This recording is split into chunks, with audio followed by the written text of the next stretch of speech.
আসসালামু আলাইকুম everyone. South আফ্রিকাতে চলমান ত্রিদলীয় ওয়ানডে সিরিজে ব্যাক টু ব্যাক ২ ম্যাচ জয়লাভ করে ফাইনাল নিশ্চিত করেছে বাংলাদেশ ইমার্জিং দল। গতকাল ৭ আগস্ট লীগ পর্বের পঞ্চম ম্যাচে মুখোমুখি হয়েছিল university sports of South Africa, short term উসা, এবং বাংলাদেশ ইমার্জিং দল, যেখানে বাংলাদেশ ইমার্জিং দল উসাকে তারা ৭ উইকেটের বড় ব্যবধানে হারিয়েছে। আগে ব্যাট করতে নেমে উসা তারা ৩৩ ওভার ৫ বলেই গুটিয়ে যায় মাত্র ১৬৬ রান জড়ো করে, যেখানে বাংলাদেশের ইমার্জিং দলের হয়ে সর্বোচ্চ ৪টি উইকেট শিকার করে পেস অলরাউন্ডার চৌধুরী মোহাম্মদ রিজওয়ান। এছাড়া leg spinner Aminul Islam ৪ over ৯ রানে ২টি উইকেট শিকার করে, পেসার রহমতুল্লাহ বর্ষণ ২ উইকেট, ইকবাল হোসেন ইমন ১ উইকেট এবং ভাতি স্পিনার সামিউন বাশিরাতুল ১টি উইকেট শিকার করে। জবাবে ব্যাট করতে নেমে বাংলাদেশ ইমার্জিং দল মাত্র ২১ ওভার ৩ বলেই ৩ উইকেট হারিয়ে ১৬৭ রান করে জয়ের বন্দরে পৌঁছে যায়।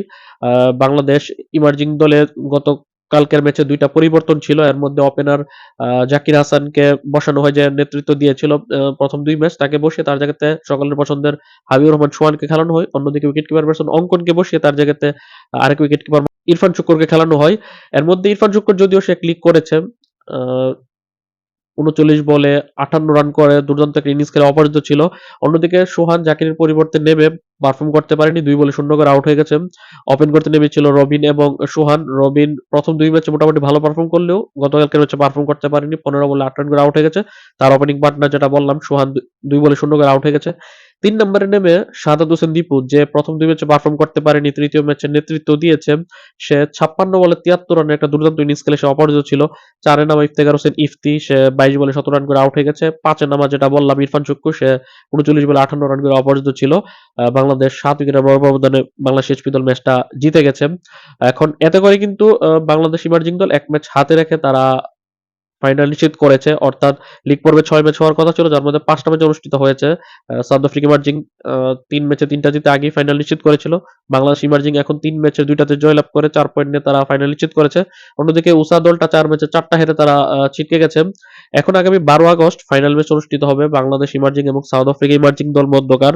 তার আগে লিগ পর্বের ৬ষ্ঠ ম্যাচে আরো একবার দেখা হচ্ছে বাংলাদেশ ইমার্জিং এবং সাউথ আফ্রিকা ইমার্জিং এর, যে ম্যাচটা পূর্ব নির্ধারিতই ছিল নিয়ম অনুযায়ী।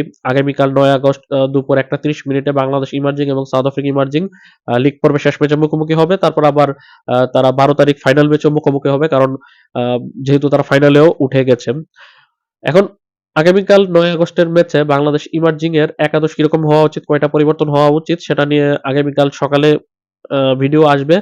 তার আগে পর্যন্ত এখন পর্যন্ত তো রিল্যাক্স থাকতেই পারছে বাংলাদেশ ইমার্জিং দল। তবে খুব বেশি রিল্যাক্স হওয়ার সুযোগ নেই, কারণ বাংলাদেশ ইমার্জিং যখন প্রথম ম্যাচটা খেলেছিল সাউথ আফ্রিকা ইমার্জিং এর বিপক্ষে, সেই ম্যাচে কিন্তু ৭ উইকেটের বড় ব্যবধানে হেরেছিল। ব্যাট হাতে ৮৯ রান করে অল আউট হয়ে গেছিল দল। বল হাতে কিছুই করার ছিল না বোলারদের। ইউএসএস এ মানে উসা দলটি তো একটা তাদের ইউনিভার্সিটি স্পোর্টস দল, তাদেরকে হারানোতে খুব বেশি একটা গৌরব অর্জন করার মতো বিষয় না। এখন দেখা যাবে আগামীকালকার ম্যাচে সাউথ আফ্রিকা ইমার্জিং এর বিপক্ষে বাংলাদেশ ইমার্জিং কিরকম পারফরমেন্স করে। এতেই বোঝা যাবে যে ফাইনাল ম্যাচে বাংলাদেশ কি জিততে পারবে কিনা। তো আপনার মতামত গতকালকের ম্যাচকে নিয়ে এবং আগামীকালকের ম্যাচকে নিয়ে আপনার মতামত কি, অবশ্যই কমেন্টে জানাবেন। আল্লাহ হাফেজ।